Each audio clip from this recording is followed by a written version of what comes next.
we don't plug in some nutrients, I'm not talking about hitting it with a huge amount of nutrients, but if we don't plug in some, the grass growth will be confused, for want of a better description.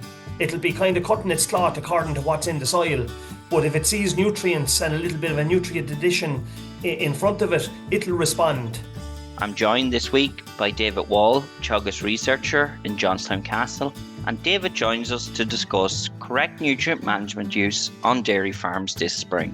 I started by asking David why correct fertiliser application is so important for grassland swards in that spring period.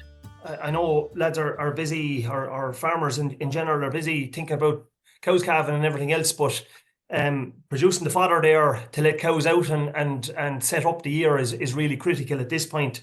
And nutrients are in terms of fertiliser or slurry, are the key bit in terms of driving that on. If we delay too much, we're going to be caught later and pay the penalty in terms of plugging gaps with fodder and concentrate. But there is opportunities now that land is beginning to dry out. The day length is getting longer, and we're primed for growth once soil temperatures and air temperatures come up. And I suppose the challenge is there, David, really, farmers have maybe seen their allowances reduced over the last few years, and that early spring application, why is it important? Because maybe some people are thinking, do you know what, I'll do a little bit with slurry and we'll come to that in a minute, and I'll hold off on my chemical N application and it'll allow me maybe to push further into the season. Why is that right? And I suppose what considerations should farmers be taking into account when they are thinking of applying, let it be chemical fertiliser or also slurry? In years gone by, we were probably out a lot earlier, and there was a little bit more caution around that because the season mightn't be right, the soil temperature, or it being too wet, or ultimately light. Light is driving the growth, and things are going to flip. In the next couple of weeks, as we approach and get into the latter end of February, things will flip and growth will drive on. So in terms of things like response to nitrogen is beginning to come now at this point in the year. And it's that at that point, if we don't plug in some nutrients, I'm not talking about hitting it with a huge amount of nutrients, but if we don't plug in some, the grass growth will be confused, for want of a better description. It'll be kind of cutting its cloth according to what's in the soil. But if it sees nutrients and a little bit of a nutrient addition in front of it, it'll respond. And that will grow grass that will be grazed as cows are turned out now after calving, firstly, but also set up the last paddocks that you grew, that you grazed in the back end, to put grass on top of those, I suppose, as we go over the next 5-6 weeks and we get around in terms of finishing the first grazing round. And as we move through, we're in the heading for the second half of February now, and as we move through February and into early March, what sort of responses can we expect to see? Yeah, look we have frosty weather at the moment, cold weather, but it's dry, and grass growth responses there at the moment. We'd be approaching about 10 kilos of growth for every 1 kilo going out. And that's a decent response and a very good return on investment. In terms of rates, they don't need to be too high, but you get a decent response by putting it out at the moment. That response is going to grow. And by the time we get to Paddy's Day, right, a month from now, that response then flips. And it begins to climb really, really rapidly as the light and the day length drives on. Obviously, temperature and moisture come into that, but it's really day length at that point that drives on peak growth. And you're then pushing on where you're getting 20, 25, 30 kilos of growth per kilo of nitrogen input. So at the moment, we're good to go. We're at 10-1, roughly. That's a good return on investment as long as we don't over egg the pudding. So we don't need to lash too much out, but we do need to get something out to kickstart off the year. Yeah, and current fertiliser prices, and even if you were, valuing silage maybe at 20 cent a kilo dry matter, that's a 4-to-1 return on your money. Return on investment is good at the moment. And the caution would be here is to get enough out. but don't absolutely lash too much out, because there's not that level of growth. That's a month's time. And that's maybe leading on to the next bit. It's marrying this organic and chemical manure, firstly, David, and I suppose around what does the plan look like on the typical dairy farm? We'll say timings, rates, and I suppose types. Let that be chemical or let that be organic. How can we make this work at farm level? Yeah, no, look at as you said, James, two very good sources and very available sources. Maybe we don't give the slurry the credit it's due in terms of its role in terms of nutrients and the availability of those nutrients, but equal to fertilizer there in terms of what the slurry can do. So we're probably, most farms are faced with kind of two scenarios or two types of fertilizers if we deal with those at the moment. So you have your straight in fertilizer, or you have slurry. That's in kind of a first round scenario. We're not really talking about compounds too much in the first round. It's straight in, or it's an NPK in a slurry that we're probably, in fairness, using for N. It's N value rather than its P and K value at this time of the year in terms of the first round. If we were to be looking at rates, probably your nitrogen rate at this time of the year in terms of a first round is probably in the region of 25 kilos per hectare. So 20 odd units, maybe up to 25 units if you had really early ground and good dry ground per acre. So if we go to old money units per acre, most lads are still working at that kind of deal. That's enough. So when we think about slurry, then we're probably talking in the region of 2,000 gallons. We're not talking about going out putting out 3,000 gallons. That's your standard rate for maybe the middle of the year, or for closing of silage, etc. So 1,500 gallons, even 2,000 gallons is what I'd be using there, and that's basically going on its nitrogen value. If we think about a typical farm, you'll have a third that you closed late. That's your last one. That probably has low amount of grass on it. That could be hit with slurry if it's dry enough to travel on it. You probably have another third that is going to be grazed within the next few weeks now as cows calve down and hopefully we'll get the weather turned out. That's probably not going to be hit with slurry because there's a good wad of grass on it and you want to keep that grass clean. And then you have the middle bit that you can go immediately with slurry or fertilizer, as the case may be. So we probably have a third there. The lowest covers, we can hit those with slurry. They're going to be grazed last and will grow on. We have a third that will probably follow the cows, and those can get some slurry. And then we have that middle block that we probably will go with either a straight in fertilizer on her and in the region of 20 to 25 units per acre. And that's the way I'd be breaking it down and looking at it at the moment. The slurry piece, David, you mentioned it there. We're using it for its N value and a lot of conversation in terms of looking at it in terms of maybe displacing some of that chemical N that maybe historically would have been spread.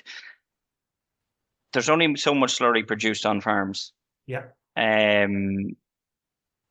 Where is it most important? Because I'm a little concerned maybe about the soil fertility on outside blocks and how much do we use at home.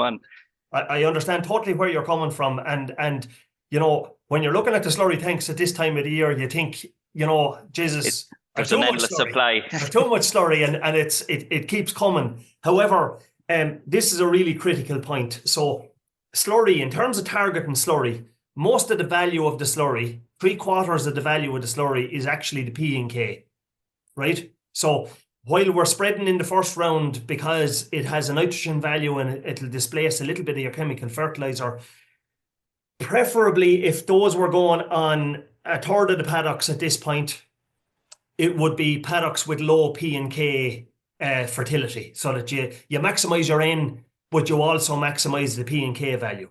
However, we must be cautious not to actually use too much of the slurry and have nothing left for the outside block or the silage ground, because if we think about slurry, the slurry is in the right NPK ratio to replace what has come off the silage ground. Exactly. So again, something needs to be returned back to the silage ground. It'll actually save in the long run in terms of that fertiliser value for the silage ground. So if you had 3,000 gallons of slurry, it'll deliver most of your P, 3/4 of the K, and a little bit of a top up at closing time with nitrogen. Then we can come back and top up with the remainder of the K afterwards and not run into issues there in terms of milk fever type issues in terms of feeding that out in the early part of the spring. So that is a key point, that while we use some to replace a bit of early in or put on paddocks that are maybe low in P and K, we do need to have enough slurry back for topping up in terms of silage ground, or even spreading some after an early first cut to top it up. And I think maybe you mentioned that point there, and it's one that needs to be highlighted, is the 1,500 to 2,000 gallons maybe that needs to go on the paddock. It's not 4,000 gallons, which, and umbilical systems are very, very good systems of spreading slurry. But I suppose the one thing that can happen with them a little bit, David, is all of a sudden the rate that's been applied is too much. No, we're not traveling fast enough, and like, if we were to, use an analogy of maybe some farmers in the parlour in terms of feeding to yield, it's again feeding to yield in terms of the slurry application. If the grass yield and the grass growth is only calling for over the next month, we're talking about here, or in the region of 20 to 25 units, then putting out 4,000 gallons is way too much, and is a waste. It's frankly a waste on the system, and you'll buy that back in terms of bag fertiliser, and you could have had it the other way. So horses for courses here, I think. As they say, cut the cloth according to the measure. If 1,500 to 2,000 gallons covering more acres works for you to get the pressure off the tank for the next wee while, have something left, that tank will refill over the next month, and all of a sudden we'll be at silage closing time, and you'll have slurry again. Whereas, going out and hitting the whole place, putting out too much nutrients and emptying the tank, it might seem like a job done, but it's not going to reward you in terms of the checkbook at the end of the day. So it's really a combination approach. It's where you're not going with slurry. It's kind of a half a bag, 20 to 25 units, as you say. Yeah. It's not going with slurry and chemical fertilizer, David. No, that's a no-no. It's again, you're into that same scenario that you're either applying the right amount of nutrients that you need with the slurry spreader, or you're putting it on with the bag. We don't need both at this time. It's that's like putting it out and then topping it up and doubling it up. We don't need that much nutrients. So I'm conscious ground conditions are pretty good on farms. We will have listeners working on heavier soils. Yeah. The reality is, and am I wrong in saying this, that those farmers, maybe half of their farm is going to get a chemical N application, and some of the farm shouldn't be spread and isn't fit to be spread, and we have to tailor. Am I right in saying that, David? No, 100%. So if you're on a heavy soil versus something lighter than that, the big issue here on the heavier soils, if they're waterlogged at the moment, the air can't get in. If the water is there, the air can't get in. So once the air can't get in, you won't kick off growth. There's less of a nutrient demand. Plus, we have nutrients being supplied by the soil anyway in terms of mineralization happening. So once those begin to dry out, then the air can come in, and if we get a good days, warmer days coming in, that's when that'll kick off growth. So you're not really in need of nutrients on those for another couple of weeks yet, or till they get sufficient drying. So the other half then of the farm that might be that bit drier, that's where you're putting the effort at this point. Usually those heavier soils will actually grow more at peak growth and grow over the shorter period because they're wetter early and late, but they'll grow more in the middle piece, and that's where you maximize and you feed those to yield They are going to need more nutrients concentrated in the middle of the year rather than spreading it out towards the shoulders. That's your first piece covered. Yeah. There always comes the question then, when do we go again? And what does it look like? The key here now, and I mentioned it already, light is your biggest factor now next, right? So light, once you get to Paddy's Day, right? Paddy's Day is the 17th of March, but the middle of March, maybe a week before that in the south, maybe a week after that in the north, but around there, anybody that's on pasture base or anybody that was measuring grass in the past, if you look at any of those curves or go on to pasture base there now and look at a curve, every year the curve takes off, growth takes off around between the 10th and the 15th of March. For want of a better marker in the sand, I'm using Paddy's Day. So at that point, and working back a little bit before that, we need to have phosphorus in the system, right? Phosphorus is the energy in that system. It's going to drive that peak growth once the light cue is given, once the light is switched on and the grass is ready for road. So what I'd be saying there is, in terms of a second round, you're probably timing it there in March. For hungrier soils, lower index soils or whatever, we're going with a good, decent compound if we haven't hit it with slurry already, right? So when I say a good, decent compound, an 18-6-12 type compound, at that point, we're putting out whatever piece of the allowance that you have left, we'll say, in the system. And that's a key point there that I'm touching on. This is the reason why we need to have a fertiliser plan developed in advance of that so that we know our allowance.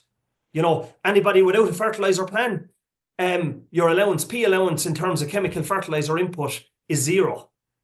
Because essentially, if you don't have soil samples and you don't have the plan, you don't get the allowance. So, you know, while maybe the fertiliser register has caused a bit of angst or a bit of fear in the last year, there is no problem. You can take those fears away if you develop the fertiliser plan, you have your soil samples and you develop the plan, you'll get your allowance. So really, you're talking there about your lower index paddocks. We would have always heard that early application, a P second round application, that still stands true, David, where you have that allowance. Critical. And really, really critical for that timing in particular. So we're talking about, you know, maybe the last week of February on very early ground into the first week of March. That's the perfect timing. So you have your first round out, maybe your slurry has gone out in the last week or is going out in the next week as soils dry up. We're getting a good spell now into the weekend. That'll suffice. That 25 units will bring you into the first week of March roughly. Then we want to be topping up the system. And at that point, we're growing into longer days. Grass growth is taken off and things are drying out. And the paddocks that got slurry, then we're coming with our straight end application then on those. We're coming with our straight end application at that point, and maybe in that second round, then you begin to up the rate. You know, you're up to in the region of 30 to 35 units maybe going out at that point. Okay, yeah. I'm conscious some people are going to be listening to us, David, and I'm going, what are these guys talking about? Sure, of no N allowance, or of no P allowance, I should say. Yeah. And what are those farmers going to do? And that's probably a challenge to get more feed on farms in 2024 than maybe the previous year. P allowances could actually reduce as a result, obviously. What's feasible there in terms of how do we try and manage that? We're after talking about 18-6-12. They're not allowed any, David. No. So if you don't have a P allowance because of circumstance over the last year and feeding the concentrate, etc., obviously we want to get that back or get some level of feed or P allowance back in 2025 for 2026. And remember, we're working a year behind ourselves. So your feed, your concentrate feed figures for this year will dictate what P allowance you might have in fertiliser in 2026. So that's something to be thinking about as well. But obviously, we're working in the year that we're in. So 2024 is gone. That's after dictating what P allowance we have in 2025. We have P on the farm, and everybody has P on the farm in terms of the slurry. If we think about, 1,000 gallons of slurry, say that it's dairy slurry. It's relatively thick, but it's not as thick as maybe the in terms of dry matter as you would have maybe on a dry stock farm. A 1,000 gallons is worth a bag of low emission slurry spreading 9, 5, 30. Right? So we have 5 units per 1,000 gallons of phosphorus there.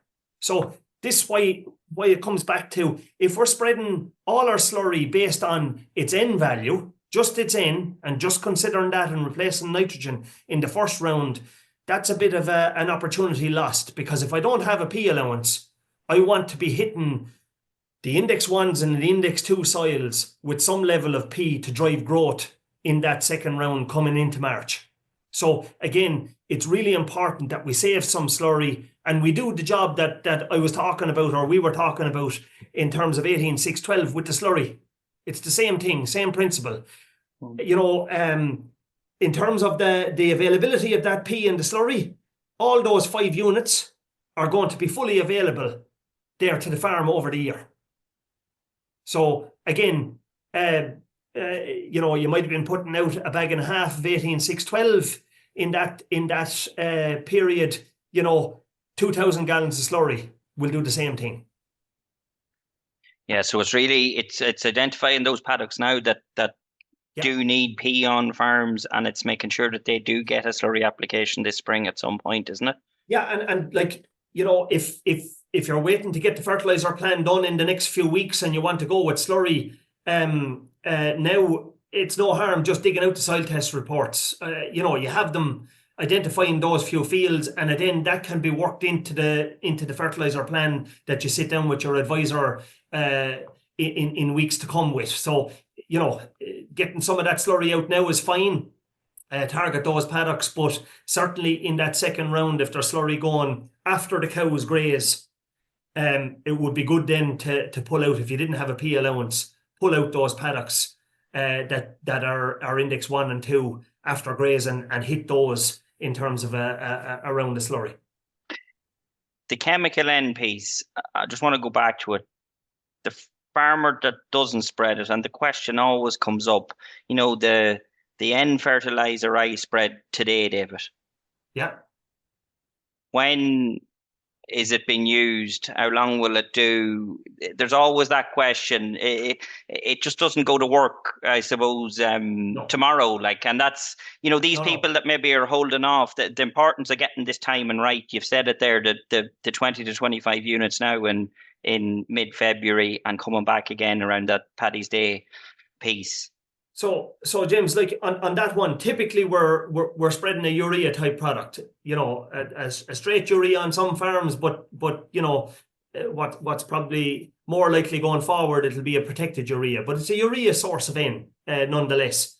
In terms of getting that going, every week that goes by now, we're getting a lot safer in terms of losses, right? So we're now on the into the second week of February. At this point, the chance for loss is becoming less and less every week. So we can be pretty sure what we're spreading. Most of that, or 95% of that, is going to be available. And as I said, the fertilizer that we're spreading now is going to take us up to the first week of March. It's not used all in one go. We talked about, you know, the response being 10 to 1. So if we're putting out, and if the growth rate, you know, at the moment, you're probably talking about a growth rate heading for about 10 kilos, you know, 6, 7, 8, 9, 10 kilos of dry matter per day.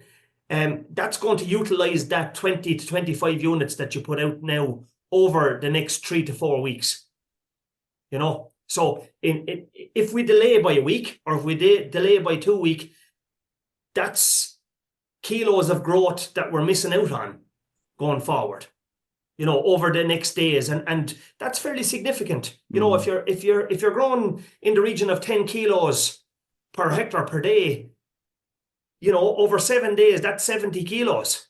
That's at current demands, as only a proportion of the herd is calved down, that's staying up with demand there, and we're not reducing average farm cover based on that. If we delay for a week or 10 days on dryish ground, I'm talking about here now, that's opportunity cost. Obviously, you wouldn't have the nitrogen out on the wetter ground because that's not responding. So, there's horses for courses. We don't have to blanket spread the whole farm. Pick the drier fields, the drier areas of the farm.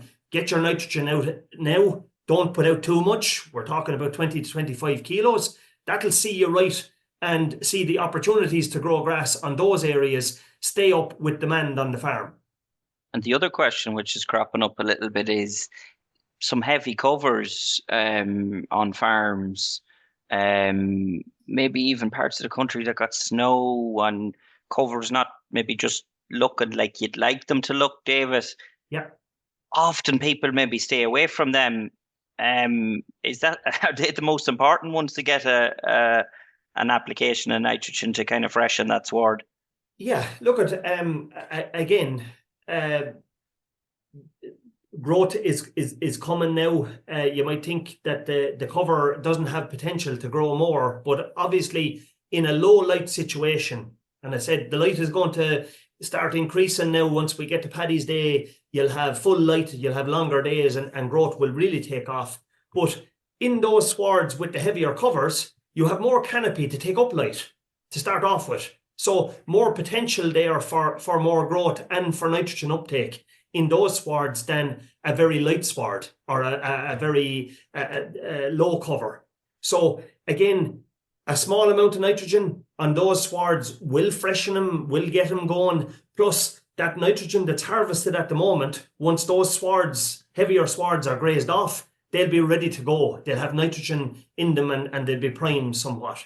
Again, we're not talking about putting out huge amounts of nitrogen at this time of the year, but not putting out nitrogen once you get into the middle of February is going to cost you in terms of an opportunity that you could have grown more grass. One last question, maybe before we wrap up. Sulfur, when does it come into the equation? Yeah, very good question, James, and often the forgotten nutrient in all this. If we think about swards in general, we need to keep a sulfur ratio in the sward of about 10 to 1, right? So for every 10 nitrogen, we need a sulfur. Now, the soil has capacity to supply that sulfur under low growth rates early on. So we don't need sulfur for the first round in particular. There's not enough uptake and the soil can keep pace and supply that sulfur for us. The slurry will also supply some sulfur, 2 to 3 units per 1,000 gallons. However, not all that sulfur is immediately available because it's in the organic matter, right? So probably is supplying enough there in terms of the start off. But once we get into the second round and growth takes off, the nitrogen uptake is going to flip from about 10 to 1, grow to 20 to 1, up to 30 to 1 by the time we get into the latter end of April. Now we have a big demand for sulfur straight off. So what I'd be saying there, in terms of the compounds that are going out in March, especially if your second round is delayed into the second half of March, we need to be getting sulfur out at that point. And then sulfur drip fed in 2 or 3 rounds the whole way to the end of June. So we might put out sulfur in the March round, skip it, come back in the latter end of April, that round, put in another round of sulfur, skip around, and so on for 4 rounds. What we're talking about there is somewhere in the region of 15 kilos of sulfur. So pretty much if you're using a nitrogen plus sulfur or a compound, an 18-6-12, for example, plus sulfur, in that first round, that'll suffice, where we're putting out in the region of 35 units of N. That'll give you enough sulfur in those compounds. It's fairly well matched. Or a protected urea plus sulfur will be okay in that. And then drip feed in, skipping around every time, drip feed sulfur out there till the latter end of June. Look, at David, as always, loads of information and I think kind of clear messages there. Maybe to summarize, what I've got from that is put a plan in place, know your P allowance, and if you don't already, I suppose find that out over the coming weeks as to what it is for your farm. In the meantime, if you've low P paddocks, target slurry to those, but target it at the right rate, I think is key. Yeah. Maybe don't over rely on the slurry from an end source, and really you made that point that P and K is 3/4 of its value, so definitely keep enough for that silage ground. First application of chemical N, it's in the region of 20 to 25 units. There's no need for this big blast of chemical N early on, and then you're following up with 30 or 35 units in that early to mid-March period thereafter. I think the important point you made there, and I was at lots of profit monitor meetings over the last number of weeks, and probably an over-reliance on purchased feeds and imported feeds, David, and we shouldn't be missing the opportunity when the conditions are right. And that's the key point for our listeners. So when the conditions are right, make the appropriate nutrient applications, and you'll get a very, very good return. So look, as I say, thanks a million for joining us, David. Much appreciated. Thanks, James. That's it for this week's episode of the Dairy Edge podcast. My thanks to David Wall for joining me on this week's show. If you've any questions about this week's episode or have suggested topics you'd like discussed, you can send them to us at the following email address: dairyedge.podcast@teagasc.ie. Don't forget to rate, review and subscribe to the podcast. You can listen on Apple, Spotify or wherever you get your podcasts. For more information, go to the Teagasc website at teagasc.ie. I'm James Dunne, and join us next time for your Dairy Edge.